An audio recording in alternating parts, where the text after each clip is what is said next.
Kumusta mga chong? Uy, bumalik na yung boses, go! Pwede nang maging OA ulit. Kakarating namin ni Kuya. Kasi nga, bumili kami ng mga materials na gagamitin para sa letter kung puro hus. Ay, si OA. Kaso nakalimutan namin bilhan ng gamot si Ina. Kaya dyan na lang bibili sa malapit. Hawak na ng pamangkin ko tong styro. At nakikipaglaro siya dito sa kuya ko. Ang cute-cute, di ba? Sarap maging bata, patakbo-takbo lang. Umuwi muna ako sa bahay ni Lola. Sumalubong agad tong mga aso ko. Kaya nakipaglaro muna ako sa kanila. Andito rin pala yung pusa ko. Akala ko deads na siya. Uminom muna ako ng tubig. Sobrang init kasi at natutuyuan na yung lalamunan ko. Kaya dapat lagi rin kayo umiinom ng tubig, ha? Humiga muna ako kasi medyo napagod ako sa biyahe. Tapos bigla akong may nakitang magandang balita. Pumasa raw ako sa audition. Nag-audition kasi ako sa koral ng school namin. Akala ko hindi ako matatanggap. Pero ayun, sa kabutiing palad, natanggap ako. Kaso nagmukha akong babae sa post. Kasi imbis na narsisa ang nailagay. Si OA. Pinakita ko nga kay Lola. At tuwang-tuwa na naman siya kahit di niya alam yun. Malaki man o maliit yung achievements, tuwang-tuwa talaga siya. Kahit nga nakakuha lang ako ng chichirya sa perya, tuwang-tuwa yan eh. Kanina sa biyahe, may sukli ako 200 pesos na buo. Kaya nilaglag ko muna sa alkansya. Bihira lang kasi ako makapaghulog ng 200 na buo. Feeling ko swerte rin kasi yun kasi color of the year. Color green. Ay, si OA. Lumabas muna ako kasi medyo mainit na sa loob. At nagpabili tayo ng soft drinks. Masarap kasi mag-soft drinks kapag madalang lang. At syempre, celebration na rin kasi nakapasok tayo sa koral. Dumating na nga yung soft drink. Dinala ko na sa bahay ni Lola. Tuwang-tuwa na naman ang dalaga. Kasi makakatikim na naman ng bawal sa kanya. Ay, si OA. Binuksan ko na tong soft drinks. At kumuha na ako ng sakin.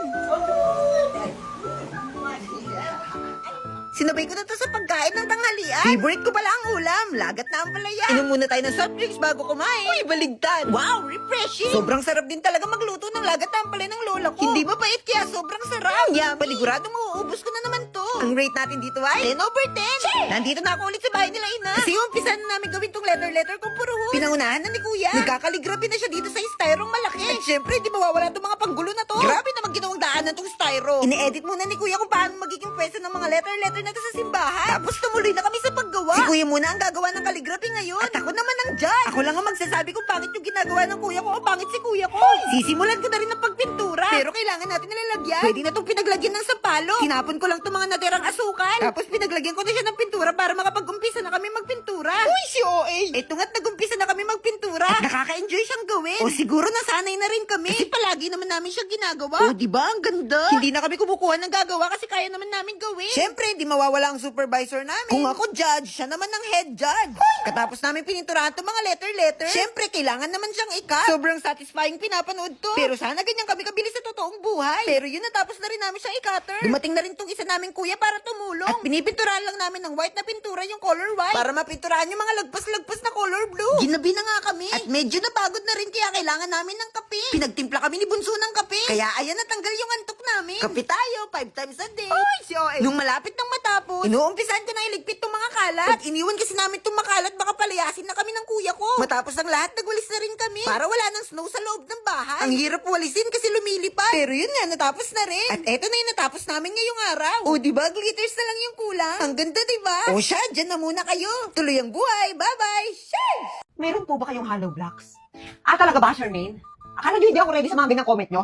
O eto, hollow blocks. Sisend ko sa'yo pati simento. Ante, meron ba kayong snack dyan? Anong tawag mo dyan? Ay, napakaraming snack. Kahit ipaligo mo pa. Ay, eto, Wichi potato fries. Masarap yan i-dip sa cheese tsaka sa ketchup. Ay, totoo. Sobrang sarap. Eto, bakit yung pa dinidip dito sa ketchup at saka sa cheese? Eh, may cheese flavor naman tayo at saka ketchup flavor. Imagine na. Pwede po hingin ko na lang. Ay, mama mo! Live seller ako dito, hindi ako sa Santa Claus. Ay, Diyos ko, magpapasko. Nagigigil ako sa inyo. Tinutubuhan ako ng sungay. Mine lahat ng flavor. Tig-isang kahon. Ow!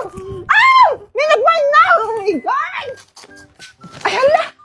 Kulang na lang, ubusin niyo lahat. Sarap! Ano pang ititinda ko, malulugi na tayo niyan. Huwag niyo na itinda! Makainin na lang natin, no? Pamain po potato fries isang kahon. Pamain din po ako 2 kahon. Ay! Sa amin na lang pala to, hindi ko na ititinda. Kung gusto niyo bumili na lang kayo sa Orange App o kaya sa supermarket o kaya dyan sa tindahan sa tabi-tabi niyo. Ay! Mag-e-end live na ako. Nga pala, 28 pesos SRP lang to isang pack ng potato fries. 90 grams na yon. Sige na! Asa si nanay? Ewan, andito lang yun kanina eh. Baka nakipag-chismisan na naman sa labas. Matagal na naman yun siya. Nga pala, Bebeng. Sabi ni nanay, maghugas ka muna daw ng plato. Sa'yo inutos yun, di ba?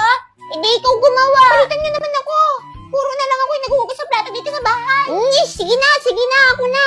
Dami mong reklamo eh. Ayan, very good. Alis muna ako.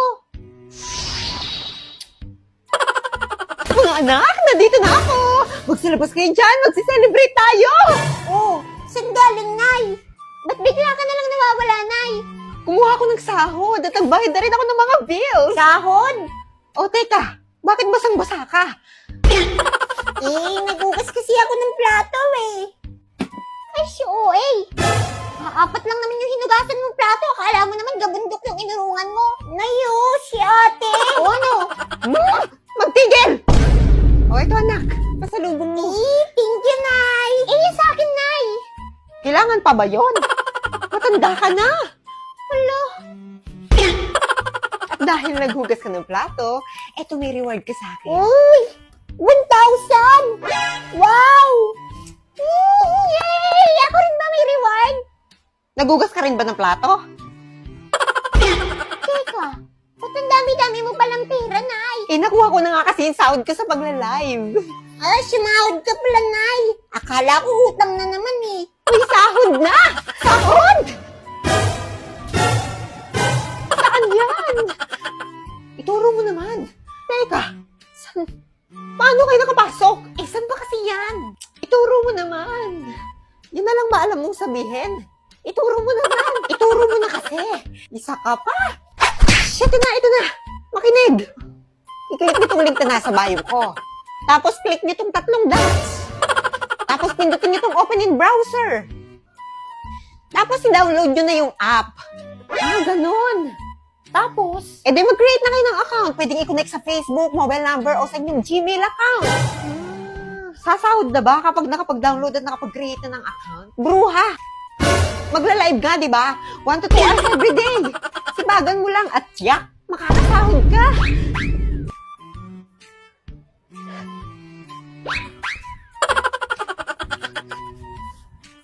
Sige, salamat ah!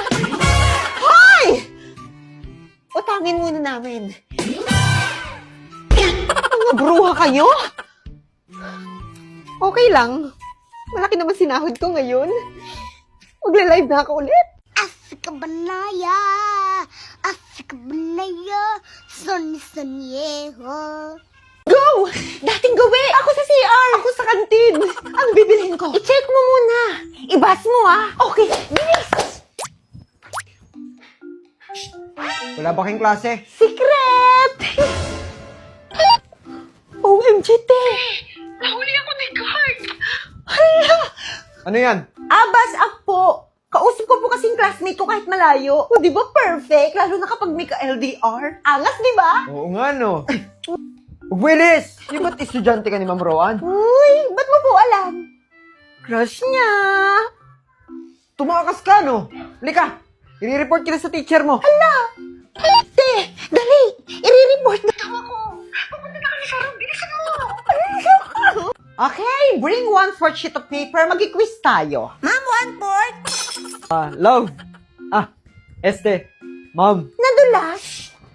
Itong student mo, ma'am parang tumakas yata sa klase mo. Yes! Kunwari, i-report ako pero gusto lang talaga makita si ma'am. Ikaw, inililis mo talaga yung usapan. Di ba bawal din mag-cellphone? Pero ang ganda ng app na gamit mo kanina. Aba, syempre po, kasi naka-bus ako. Sa bus, feel na feel mo ang voice ni ma'am. Autoplay ang voice messages, kaya maririnig mo pa rin anytime, anywhere!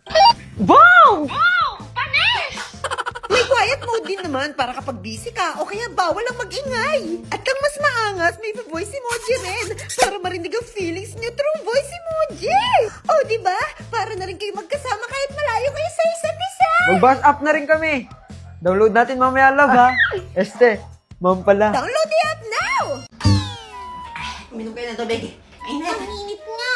Naisira na ba talaga yung electric fan natin? Oo, sira na. Bili ka saglit. Saan ako kukuha? Di ba may kwintas ka na? Ibenta mo. Ay, oo nga, ano? Ay, sige, isasanla ko na lang para makabili tayo ng electric fan. Sige. Ate, ayun na si nanay. Oh, nay. Ano yung dala mo? Hindi, electric fan. Electric fan? Bakit kalahati lang? Akala ko ba nagsanla kayo, nay? Oo nga. Kaso, kulang pala. Ay, kasi, saan ba kayo nagsanla? Ay, huwag nyo na tinatanong. Gagana pa naman to eh. Ha? Paano? Ganito, oh. Ikot-ikot na lang na ganyan, oh. Ay naman eh. Oh. Dapat kasi nay, sa tipuan